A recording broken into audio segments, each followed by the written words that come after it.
Bismillahirrahmanirrahim. Bismillahirrahmanirrahim. Mastauda'a min ghaibis syara'iri dhahara fi syahadati dhawahir.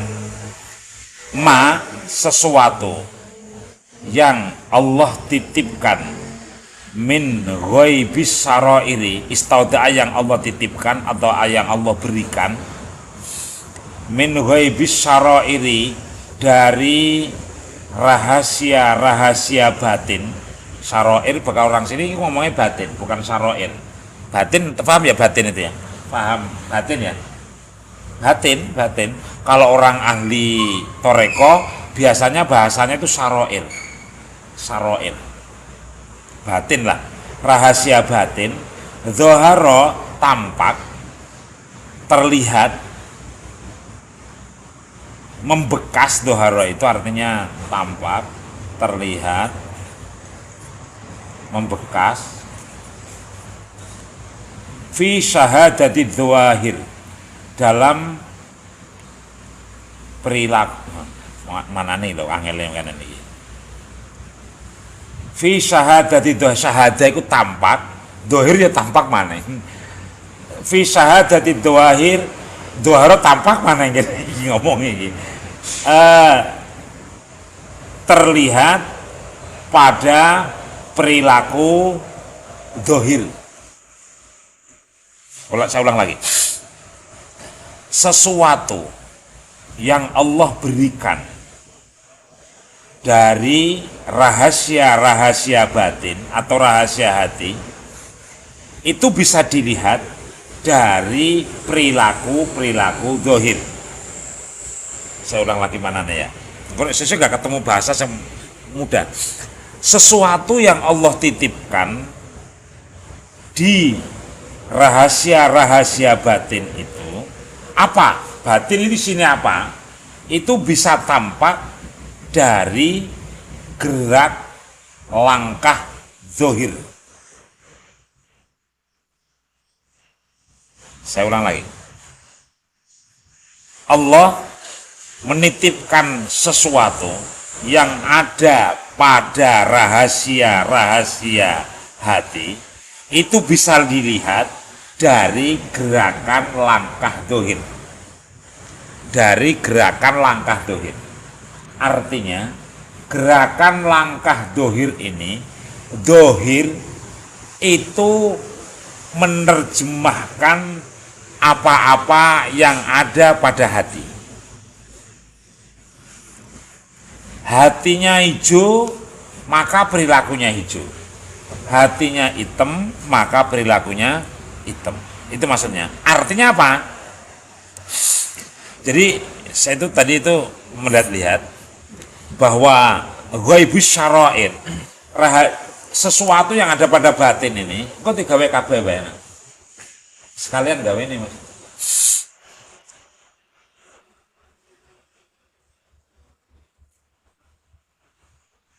Hati itu kan begini. Di dalam hati itu ada kebaikan, ada keburukan. Di dalam hati itu ada cahaya, ada kegelapan. Di dalam hati itu ada ilmu, ada kebodohan. Di dalam hati itu ada kelembutan, ada wangkot. Wangkot, tahu nggak wangkot itu ya? Wangkot itu bahasa mana ya? Lawannya kasih sayang itu apa? Keras. Nah, ya. Di hati itu ada yang loman, di hati itu ada yang bakhil. Di hati itu ada yang dermawan, di hati itu ada yang wong peliten nutuk. Warane bahasa kene apa? Kujri. Bahasa Arab arane suh. Di hati itu ada yang lapang, di hati itu ada yang tidak lapang. Lapang itu artinya ya sempit. Di hati itu ada yang senang, di hati itu ada yang murung.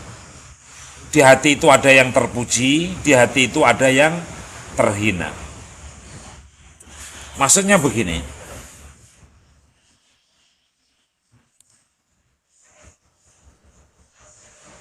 sesuatu yang ada pada batinmu ini akan tampak, akan tampil pada gerak langkah zahirmu itu. Kalau hati kita ini baik, maka perilakunya juga baik. Setuju ya ini ya? Artinya apa? Maksudnya apa? Coba belajar memahami. Baka ana wong ini bahasa tubuh saja. Mau kak, sore mau kita belajar. Apa wongnya meneng baik. No? Pak Eko paham ora kok? Ini dia mempelajari bahasa tubuh. Apa pak? Pikiran. Aja sih. Orang anto. Ini turu ini. Biasanya kalau sedulur loro biasa. Konon tak bakal ngaji. Karo sedulure iki modele iku nasibe pada, ndase pada. Petenge pada. Gede ndi sih petenge? Gede langsung nih. Coba belajar. Oke. Kita ini bisa kok mengerti apa yang ada di hati seseorang ya. Kayak mau kah, kayak kawan mau kah? Tangi turu. Mesti tunggu 15 menit. Wajah itu menunjukkan sesuatu yang berbeda, berarti ada yang tidak setuju. Kamu menerjemahkan gitu, dan itu benar kan? Coba sekarang itu kalau istri sendiri, itu kan jelas. Lah sekarang kalau orang lain coba belajar, bahkan nama melakukannya mending lo baik, kira-kira uangku apa?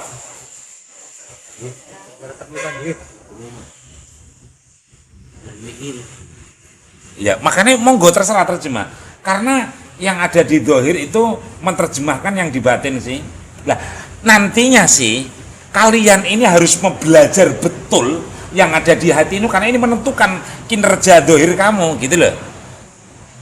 Saya ulang lagi, karena perilaku yang terlihat zahir ini, yang terlihat ini loh, itu gambaran, terjemahan, manifestasi dari kondisi hati seseorang. Nah, karena mempengaruhi semuanya, maka hati kamu itu latih. Apa yang harus dilatih? Antara hati kamu sama zahir kamu ini harus berusaha untuk jujur, sinkron. Oke, sekarang coba dilatih. Bahkan nawang metu banyu mata itu tandanya apa? Sedih. Bahkan wong kok lambene kering itu menunjukkan hatinya apa? Ora ada duit. Lambene kering ya? Sariawan. Hati bu, hatinya menunjukkan, iya memang menunjukkan sariawan, indikator kan, indikator penyakit. Oke, bakal wong ngata ya bang?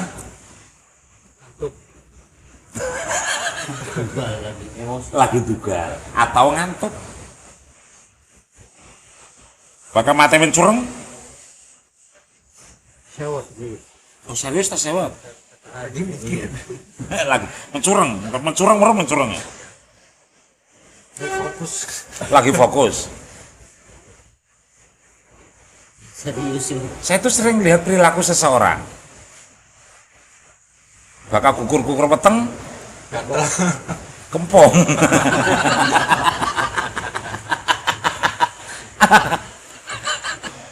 Saya tuh belajar sampai melakukan wong loh, tak pelajari. Kayak Diding bakal melakukan kayak diseret-seret dengan kayak. Itu tandanya apa? Sabot. Dan itu. Beban hidup.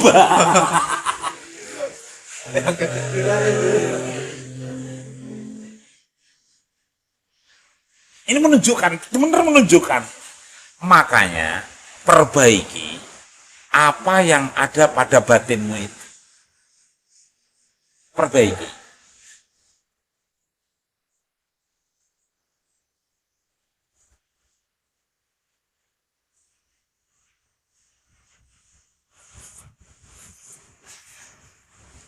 ketika Anda suatu saat, ini kan ilmunya kan kayak gini, ini ilmu ini. Nah sekarang prakteknya bagaimana? Ketika suatu saat Anda ini harus menasehati seseorang, gitu ya. Langkah pertama itu jangan hukumi dohirnya, sentuh batinnya. Ya toh? Ana wong kok perilakunya ora baik, jangan sekali-kali sentuh dohire ini, karena pasti akan membela diri. Cara pengen merubahnya adalah sentuh hatinya, iya toh? Jangan dihukumi dohirnya.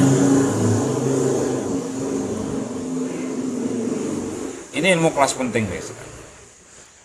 Mulai praktekkan kan loh, kok pahami loh kok gini. Ketika ada seseorang yang tidak sesuai dengan pikiran kita dan kita ingin merubah, jangan lihat, jangan hukumi dohirnya. Aja monyong bae sih, nggak boleh kayak gitu. Aja meneng bae sih, nggak boleh kayak gitu. Sentuh hatinya. Biasanya kok kan pinter ora kok. Biasanya kan duit itu kanggo kono kabeh, ngono kan. Aslinya kayak gitu caranya. Karena batin yang benar ini akan mempengaruhi perilaku yang benar. Ini artinya untuk melatih diri kamu, dan cara mengubah seseorang itu kayak gitu. Aja mencoba ngonyong ngono kan. Akan terjadi salah raimu konon kok. Lah, ngukumi gitu itu jangan. Benernya gimana? Sentuh perasaannya sampai hatinya mengatakan iya. Dia sebisa-bisanya. Ngangkol gak ini maksudnya? Oke. Ini kan informasi bahwa dalam diri manusia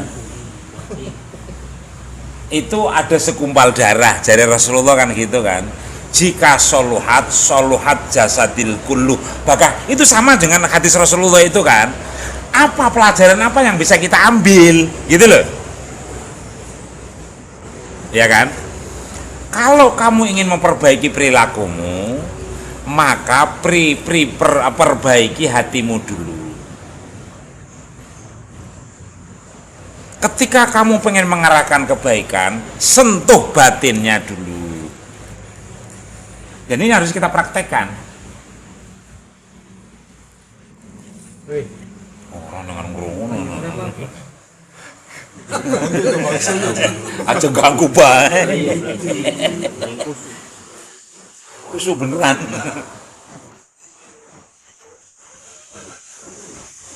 Jadi mesti ini intinya pahami saja, ambil saja intinya. Artinya kalau ingin memperbaiki itu batinnya yang diperbaiki dulu, jangan perilaku dohir. Sentuh batinnya, maka akan terjadi perbaikan pada dohirnya. Karena jika hatine oke, maka kone perilaku nih gak melu oke. Ana wong menggawe kok klelet. Ora bisa. Cules, ora bisa. Priwe carane kira? Ngomongnya priwe?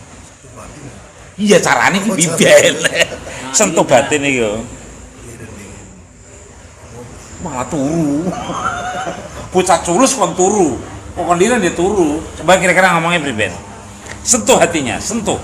Ya sentuh, ini kan perilaku, ini kan ilmu-ilmu dohir toh, yang sering sekali kita ngadepi kan. Ya, orang ketika ada ungkapan di dalam jasad seseorang itu ada segumpal darah yang namanya hati. Ketika hatinya baik, maka perilakunya baik. Ini prakteknya bagaimana? Iya toh? Ketika khutbah masjid kan sering banget itu. Ning di se-Indonesia Hadise ku kuwen bae seolah-olah ku. Karena sing nulis khutbah iki bocah nabi bisa belajar. Jadi hadisnya mau siji bae. Inna fil jasati mudghah ngono kan. Jadi sentuh hatinya, maka perilaku pekerjaannya ini akan baik. Jangan kau hukumi dohirnya. Oke, santai saja. Sampai ini penting sekali ini. Jelas ya. Kalian nanti akan menghadapi banyak orang. Ya kan? Akan ngadepi banyak orang, akan ngadepi banyak masalah, ya kan? Kalau lagi terjadi sesuatu, kembalikan pada dirimu, pada hatimu. Latih hatimu, latih untuk menjadi baik. Langkah awal. Langkah kedua, jika ingin memperbaiki seseorang, ya eling-eling. Kamu tidak boleh menghukumi yang dohir, karena yang dohir itu dikendalikan oleh yang batin. Maka sentuh batinnya dengan ungkapan-ungkapan yang kamu pahami. Jangan sekali-kali mengkritik dohire, akan gagal. Tetapi akan mendapatkan hasil jika kita mampu menyentuh hatinya, menyentuh perasaannya. Ayo mulai belajar.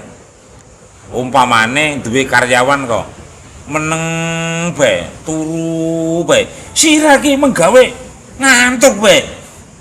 Ora dadi ngono.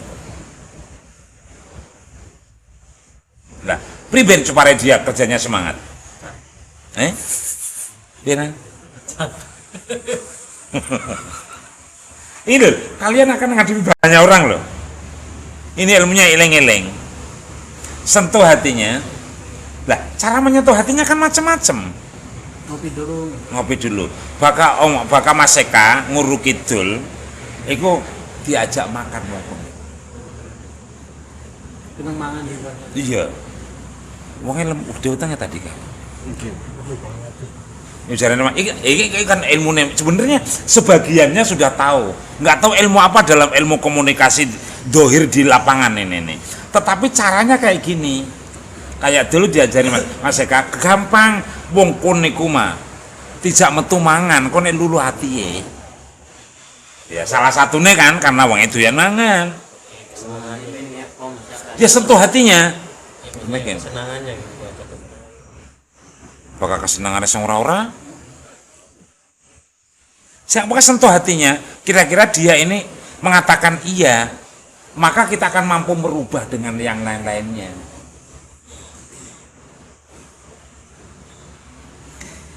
Kalian kan saya ajari, saya nggak pernah menghukumi kalian, hei, bocah bangor kan ora pernah. Paling abang ngomong, itu miring.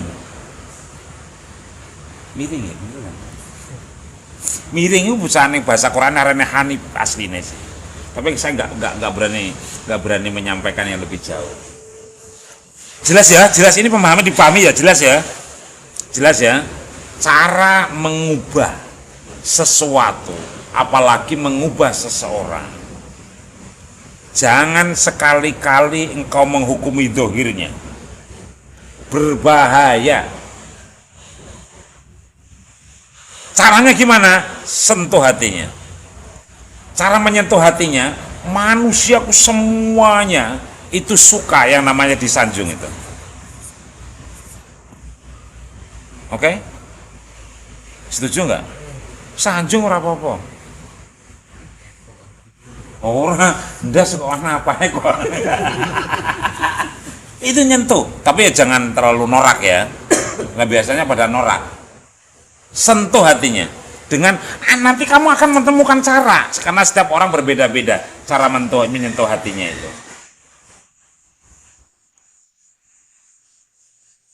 Saya kalau menaklukkan seseorang itu saya pelajari betul. Beri di jampe ini gitu nggak? Ya iya no. Apa jambine, Mas? Kopi. Oh kan, ana sing kira-kira diajak makan bersama, iku umum. Ana sing diajak jalan-jalan, ana sing diajak ngobrol, ngono kan? Ana sing dijadikan solusi, macam-macam. Pokoknya sentuh hatinya, dan biasanya seseorang ini akan mengatakan iya ketika dia ini disanjung. Sampai nih alhamdulillah wong kampung kok bisa sesukses ini.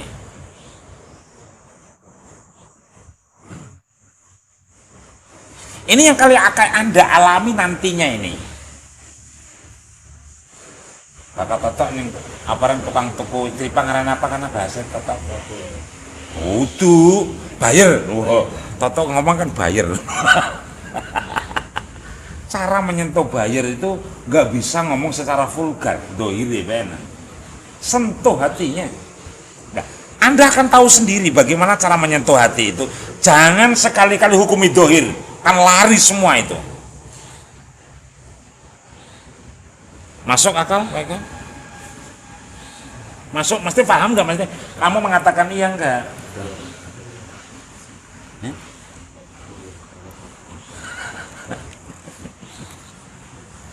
Ya Mas masih siji Mas. Mau tak siji mandi Mas? Oh ya wes, aja taruh opek. Oh ya miskin wes ropek, kan? Oh ya wes.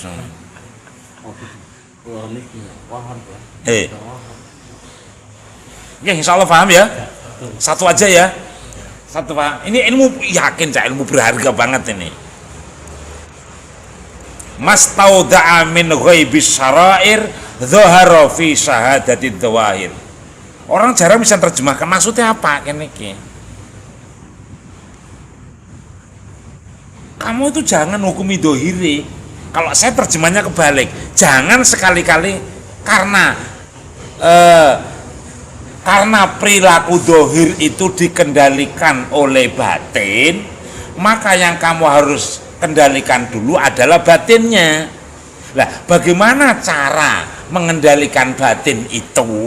Ngono kan? Lah, setiap orang berbeda-beda.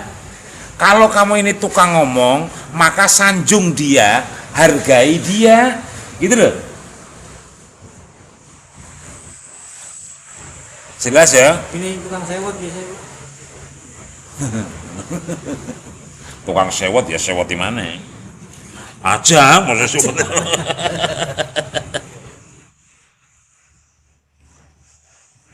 Dua Mas, teh Mas. Aja digototok lho, di kabar ini. Eko nggak tuh. Berarti bener ya nggak? Pokoknya dia nih beli. Yuk, mana korek ya kok? Oke, ini kalau paham ya selesai dulu ya. Saya nggak berani ngomong banyak-banyak. Seperti pengajian-pengajian itu enggak. Saya ulang lagi bahwa perilaku dohir adalah terjemahan dari kondisi batin. Maka ketika merubah sesuatu mulai batin dulu, maka inti dulu. Apa akar masalahnya nih? Cara berpikirnya kayak gitu. Oke, cukup sekian ya. Wallahul muwafiq. Waalaikumsalam warahmatullahi wabarakatuh.